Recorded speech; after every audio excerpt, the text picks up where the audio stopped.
They said it was impossible.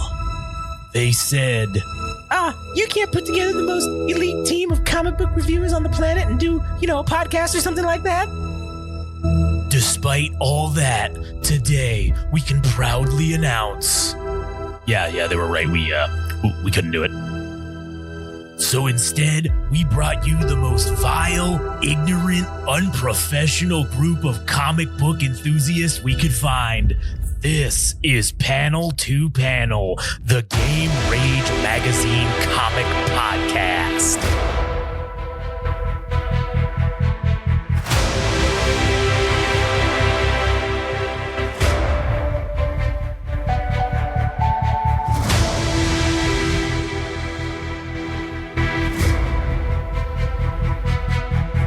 Exactly what's happening here, brother.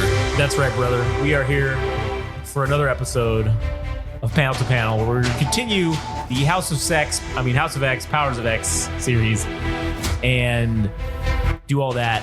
And yes, this song embodies what is happening on House of X issue number 5's cover of Standing on Business.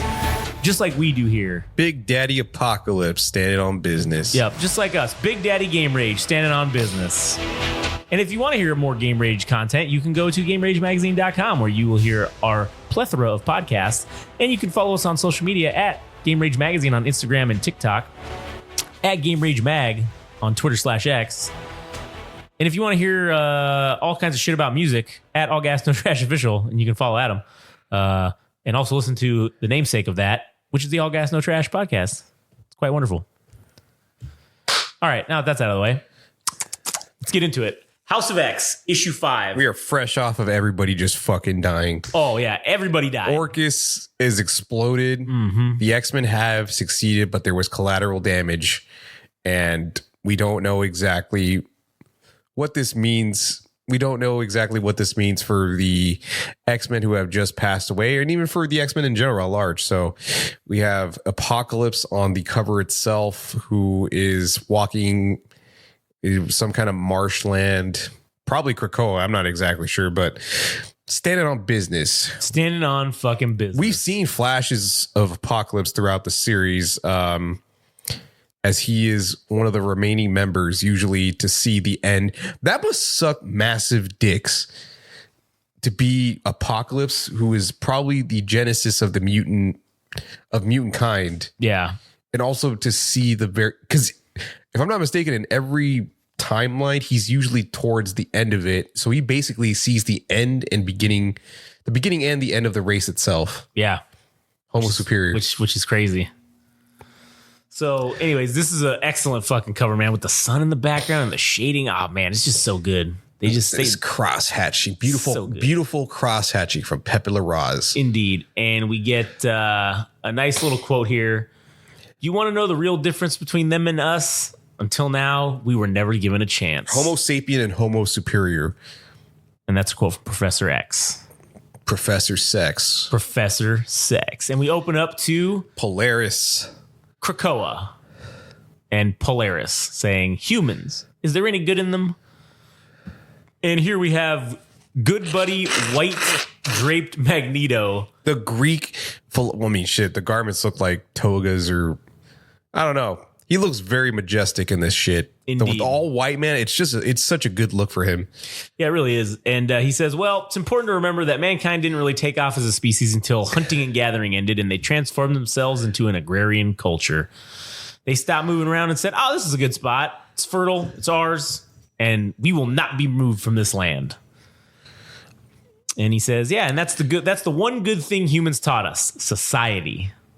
And we see this giant ass fucking weird tree thing with those little pods. Oh yeah. That you'll find out soon enough what those are. Yeah. But this was how the thing opened. This was that opening scene from the first issue. Yep. Where Magneto, or rather Xavier, Charles is like to me, being God, essentially. Yeah.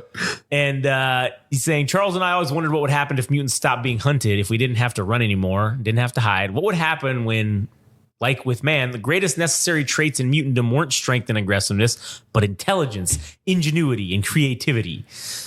And now we know. And here she spouts off, "Oh, here they come, father," and he's like, yes. Referring to Polaris. Yeah, and now we have these 5 mutants wearing this like orange theme jumpsuits. Yeah, that fat fuck over there, that's Gold Balls. And until this point, he's been virtually useless. Yeah, essentially. But they actually make him kind of sweet. This whole squad of mutants, like essentially what they do with them is fucking really sweet. Yeah, it is. And so Magneto's going on to explain each one of them essentially, and he's talking about old Gold Balls. Fabio Medina had this useless power which he could just make these golden balls appear.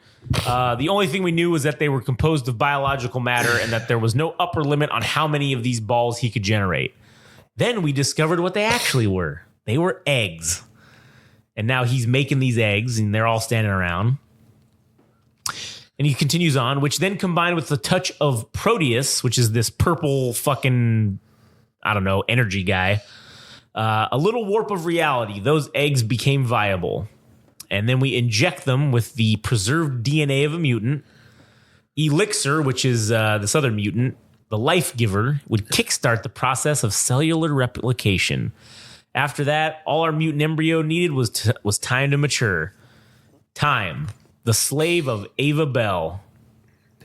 We learned creating life is delicate, almost impossible work. The truth is that on their own, these mutants would be incapable of the intricate dance necessary to pull off these Promethean feats. But hope is a great unifier. And I like how he's calling this a Promethean feat, which is basically the stealing of fire. This is humanity stealing fire. Well, actually, it's the mutants. It's mutants stealing the creation of life. Yeah.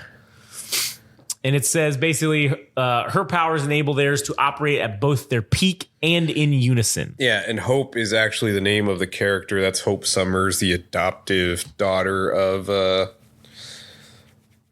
Jean and Cyclops.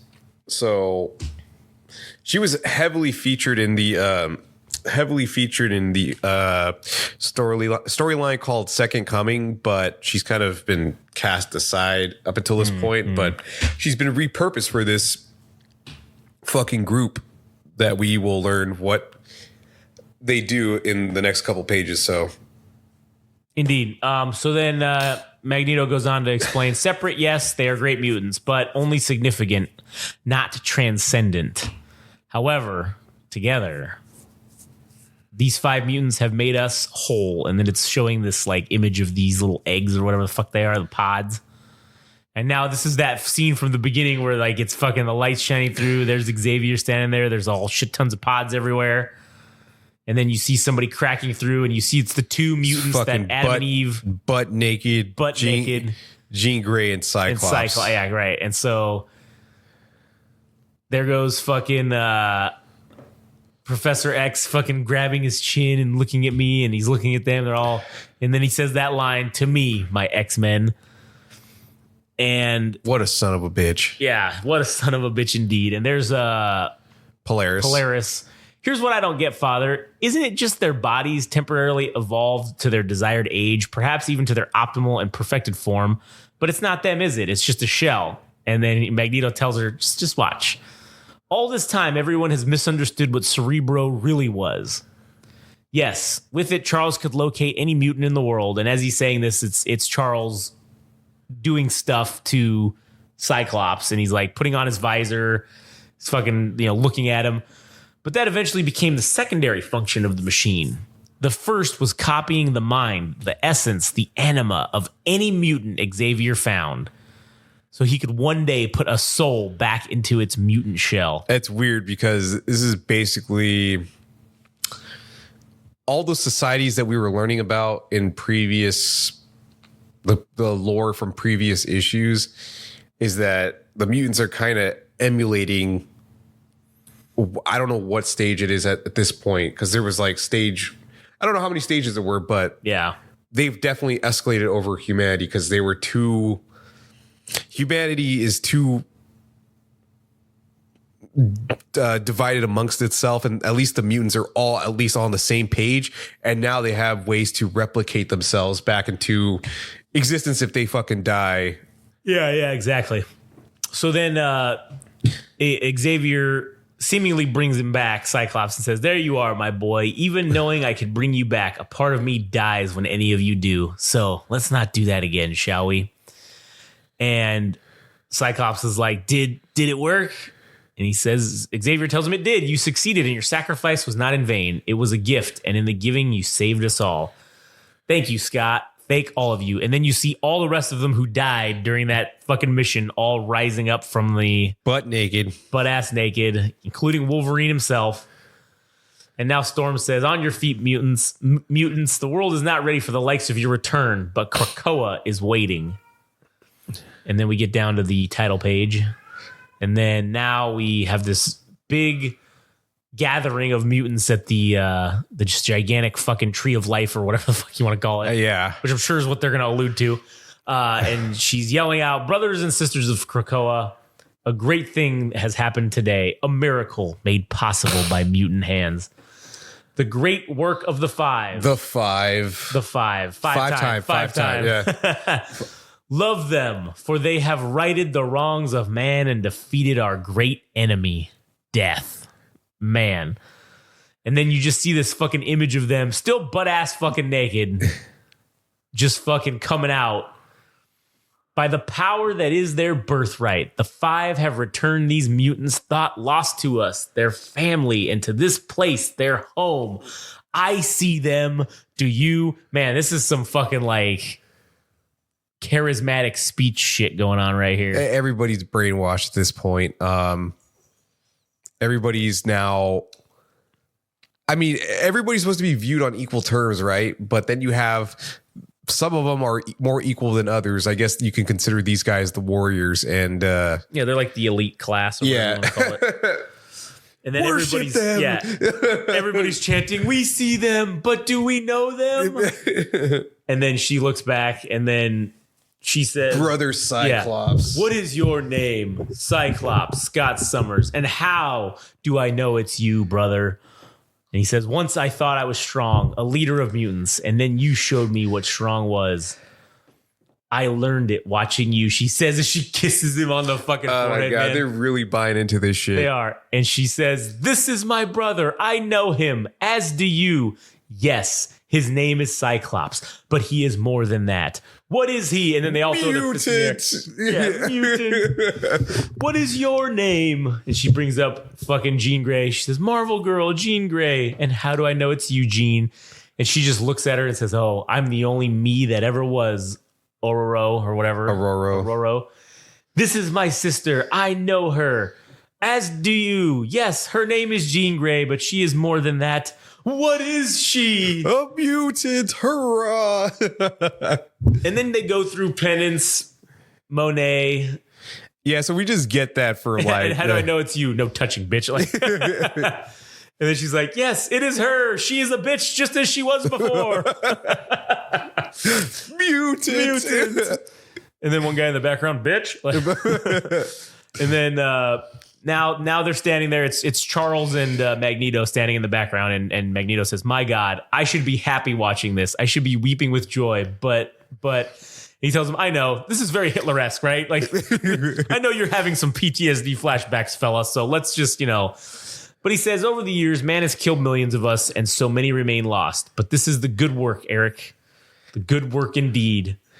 And it must continue until Genosha is spoken of not as a grave, but as a Genosha, you motherfucker. Genosha. Jesus. Whatever. Get fucked. I'll say it however I want. All right. Don't tell me what to do, you fucking oppressor. You human oppressor. You Homo sapien. Technically, I am a mutant. Being ginger, I am an actual mutant. All right. So you need to fucking slow your roll. All right. And you need to come join the club. I need to pull some Bolivar Trask maneuvers and eradicate all gingers. That's it. The ginger / mutant race will overcome. I am literally Homo superior. Okay. Just keep that in mind every time you talk ill of me. Yeah. Right? Homo inferior, more likely.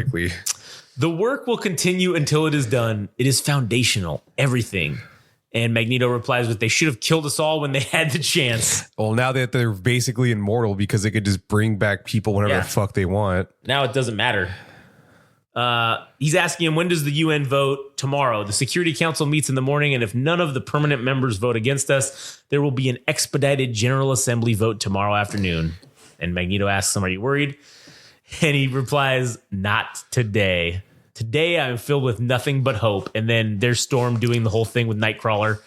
This is my brother. And everybody yells out again, "Mutant!"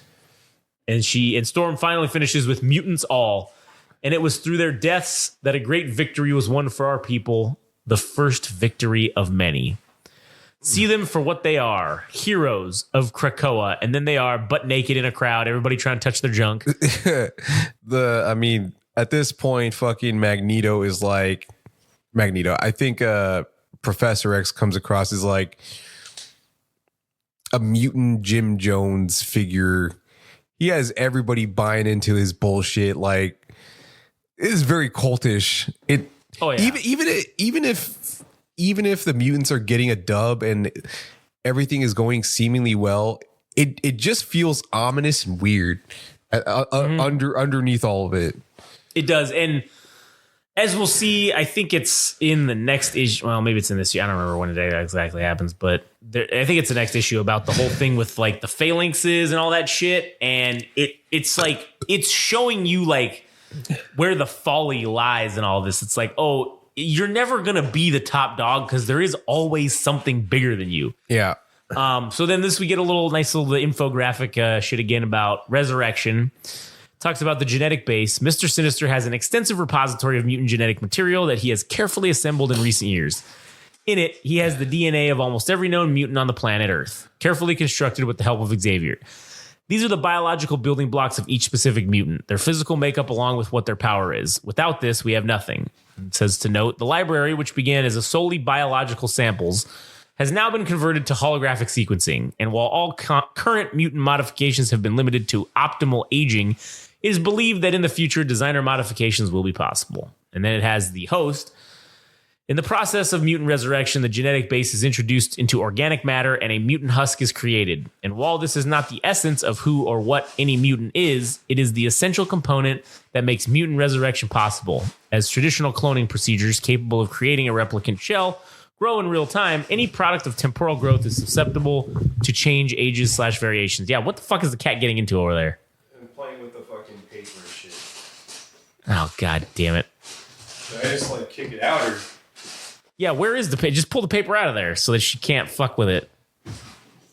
Oh, there she go. Now, was she in the box? Yeah. Oh, just take the paper out and let her go back in the box. Yeah. Yeah, she can fiddle fuck around in the box all she wants. Just, let's fuck around with the paper. Yeah, there you go. Now she's like, fuck you, I don't want it anymore.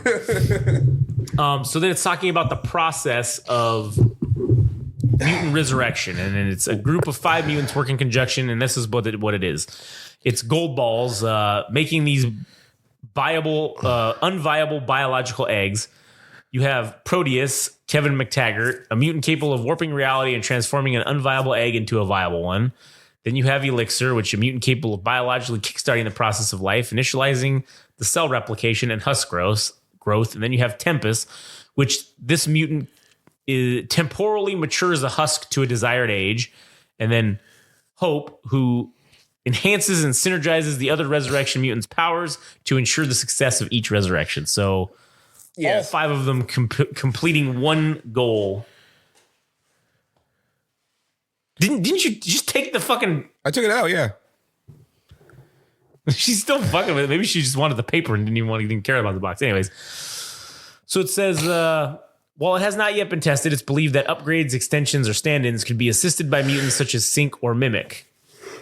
The Proteus problem, where the powers of this mutant are directly associated with the destruction of its own body and are the direct cause of all physiological and psychological deviance over the years, has been solved by always having a backup mutant husk prepared for Proteus to inhabit when he burns out his old one. Depending on the frequency with which he is using his power, a Proteus body normally lasts 1 week, but can last as little as 1 day during periods of excessive power use. Proteus's backup mutant husk is always created from the genetic base of Charles Xavier. So he's like the external hard drive. He has the storage of every mutant's inside of his fucking brain, basically. I guess in Cerebro. Or the thing. But man, that's fucking insane. So then it says the mind, and it's talking about the backup of every mutant exists. Once a week, Charles Xavier copies the latest version of every mutant mind to multiple redundant cradles located in several locations across the world. These backups are the essence of each mutant, how they think, how they feel, their memories, their very being. When a mutant husk is ready, Charles Xavier injects this backup of who they are into their husk, and that mutant is reborn. Note, there has been no experimentation regarding what happens when you combine a mutant mind with a husk that is not their own. Also, it makes you wonder here, like, is it really them? I mean, I don't know. I mean, it is not really. I mean, it's not because they're dead. Because the original version died. So it's not. It's just like a copy. It's just a copy. It's a clone. Initially, the resurrection capabilities on Krakoa topped out around 1,000 mutants a week or around 200 a day. The current estimated population of mutants on Earth is around 100,000 and growing. The depowered population of mutants on Earth is just under 1 million, and the deceased populations of mutants on Earth is over 16 million, primarily from Genosha. At the rate of resurrection, it would take around 300 years to bring back everyone who died, let alone how to address the depowered mutants and any that might die in the interim time period.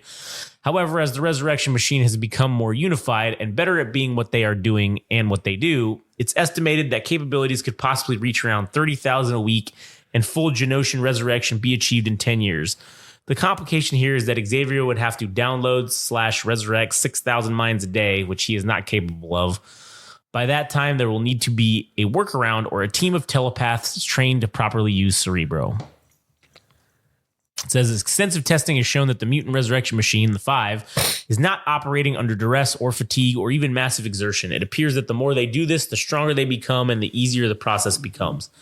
The experience has been described by all 5 as incredibly blissful, not in a narcotized kind of way, or narcoticized kind of way, but in a manner more akin to total fulfillment. Additionally, these, which sounds like some cult shit right there, if you ask me. Everybody's drinking the the Kool-Aid, man.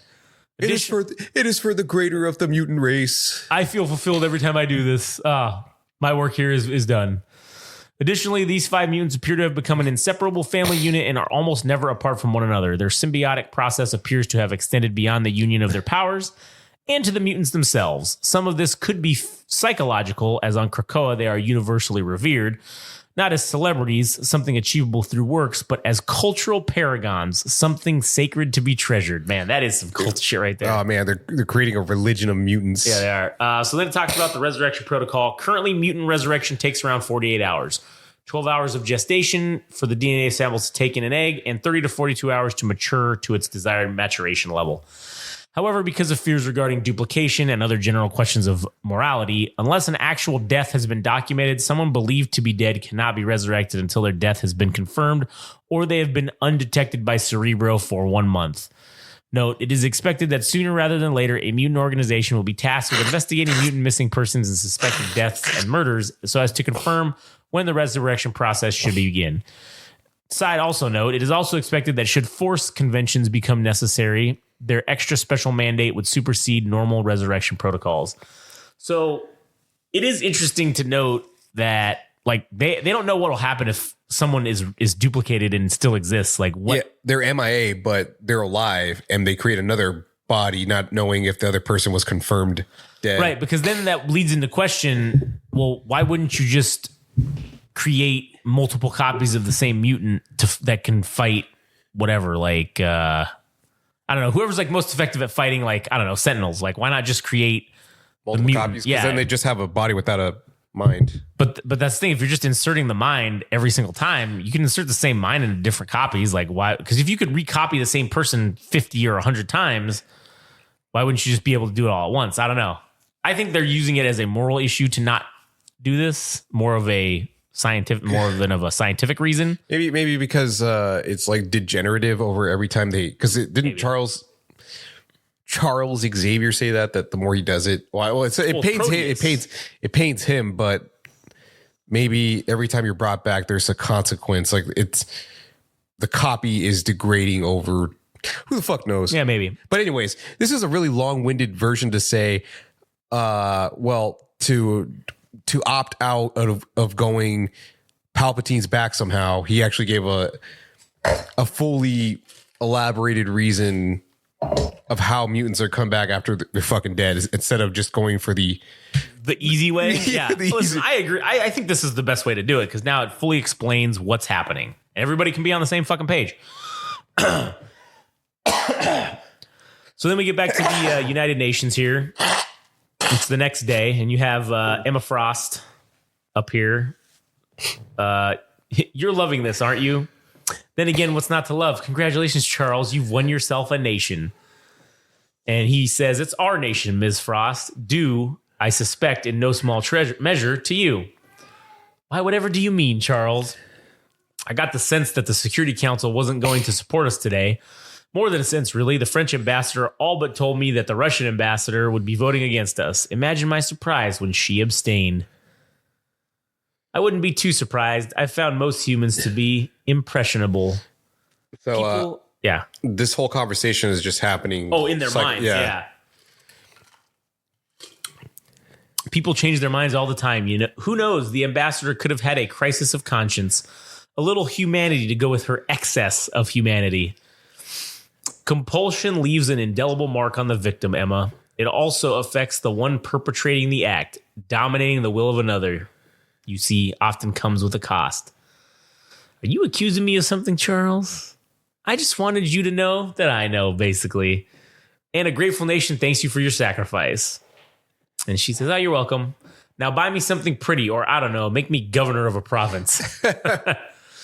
The first, what do you get the woman who can already buy anything she wants? As to the second, you already know I have much bolder things in mind.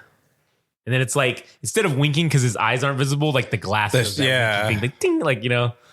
Very, very intelligent visual telling. Indeed. And we have a list of mutant diplomacy here at the at this part. All current mutant diplomacy and the future security and sovereignty of Krakoa is dependent upon relationships with human nations centering on their need for mutant pharmaceuticals and the Krakoan ability to meet them. More than 100 nations have accepted a trade deal with Krakoa, and while negotiations are ongoing with most of the world's remaining nations, some have rejected Krakoan overtures altogether. Nations that have rejected a trade treaty with Krakoa are considered to be naturally adversarial. A list of these nations as follows. So they have non-treaty nations set by continent and nation. So in Asia, they have Iran, and their reason for rejection is ideological. Madripoor, theirs is political. And North Korea, theirs is an ideological difference. Europe, they have Latveria and also Russia, which both of those are politically rejecting them. Yeah, Latveria is Dr. Doom's country, if I'm not mistaken. okay. Yeah, Latverian. And then we have South America. You have Brazil and Venezuela on the political rejection train, and Santa Marco and Terra Verde on ideological grounds. Central America, you have Honduras on Bastards. political. Yeah, bastards. And then you have Africa, which is Wakanda. They do not need mutant drugs. They make it a point to say we don't need those fucking things. Get fucked. We're not going to fuck with you. And then you have Azania, Canaan, and Kenya, which are both, or all three of those are Wakandan economic protectorates. So they're also like, yeah, we don't need your shit either. Get fucked. So interesting to see that going down. Then we have 2 days later on Krakoa. Yeah, Wolverine inside of some Krakoan nonsense. Forest or whatever Yeah. the fuck it is. You sure about this? It's not too late to change your mind. And Charles says, an opportunity to change is exactly what I'm offering, Wolverine. And fucking Wolverine looks back and he's like, Chuck, I gotta tell you, when you talk like that, I kind of want to beat you to death. Some people are beyond saving. And then Magneto says, if that were true, would you be here? Would I? Incoming, Professor. It's a good point. I mean, some Magneto and Wolverine have done irredeemable things. And if the statement is true that people deserve second chances or don't deserve second chances, I mean, shit, they wouldn't be there. True. So now we've got Cypher and Sage here, and he says, she says there are so many of them, 20 in the first wave, too many to count following that. And he says, Sage, ask Krakoa to turn the throttle off and just keep the gate open. And here we are. We see fucking Mr. Sinister. Magic. I don't know who the fuck the rest of these assholes are. I don't remember Some who all asshole these on a ones. dragon. And then we see in the next wave after that. Exodus. Fuck, I don't remember everybody. So you got some Morlocks in there. I think that's Silver Samurai. I don't actually know. And then you have the Big Daddy. Krakoa. He walks in and he's like, acknowledge me. Swag. Yeah. He says, yes, I know. It's been too long. And then all these like birds and shit are like flying around him. And Magneto's like, the fuck? And so then all the birds come to Apocalypse and he says, Wolverine says, making yourself a little too comfortable, aren't you, pal? And Apocalypse says, comfortable is an inadequate word, but yes, I am comfortable. Krakoa knows me and I, Krakoa. And Wolverine's like, oh, is that right, eh? He says, it is. I fought a war here before the world had any idea there was such a thing as mutants. And then Magneto says, then this is fitting, for we have fought for something as well and gained it. I want to be clear here, Apocalypse. We will not risk losing this place because some of you might not value what is being offered. And then Wolverine's like, yeah, so is this going to be a problem? And he said, and then Apocalypse says, and why would it be, Wolverine? For centuries, I have fostered war and conflict, all in the hopes of mutantdom finally asserting dominance over this world. Now look at you. Look at all of you. You have finally become what I intended you to be. I could not be more proud. And then Magneto says, we need to hear the words. And Apocalypse says, we submit to the laws of this land, be what they may, and acknowledge that from this day forward, we all serve a higher purpose than want or need. One people from this day forward. Oh, shit. That's, yeah, okay. We got Marrow. I don't know who that bitch is. I think that's Magic. Yeah, anyways, continue. And so then One people. Very well. Yeah, he says one people from this day forward. And then Charles says, very well. Then let it be known. Let the word spread. Krakoa is for all mutants. They're really creating an egalitarian society with the exception of the 5 who are the mutants that are able to regenerate the dead or resurrect the dead. Yeah. At will. This shit's crazy, man. It's very cult-like behavior. It really is. And now we've got this ending shot of the forest, the light coming down through the canopy of the trees, and you've got Apocalypse looking down upon basically overshadowing fucking Charles, but yet shaking his hand. And Charles tells him, welcome home. And then that's the last of it. And there's a little quote at the end here. If you are us, then be with us. Come home, Magneto.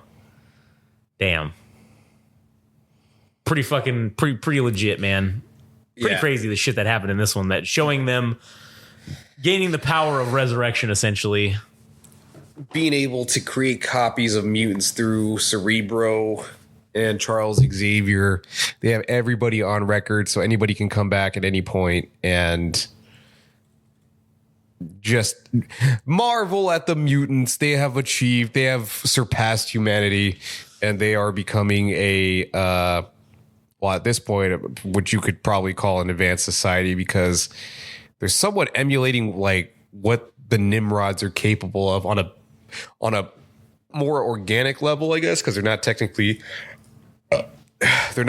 robots or anything like that. But the fact that they can regenerate bodies and shit like a Sentinel and install their software, which is technically their memories and shit's crazy, man.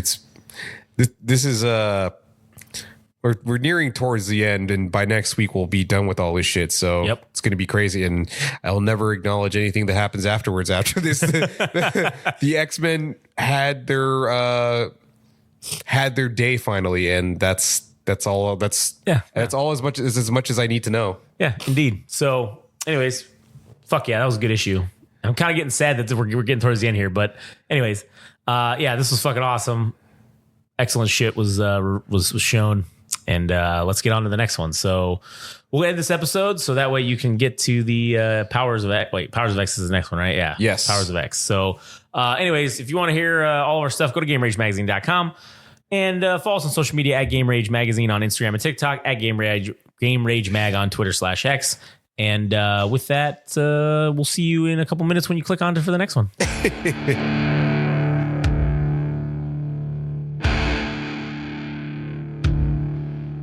That was Panel to Panel, the Game Rage Magazine comic book podcast. Thanks for listening. If you want to know more and follow along, go to Instagram and TikTok. Follow at Game Rage Magazine. If you want to follow on Twitter /X at Game Rage Mag. Tune in next time.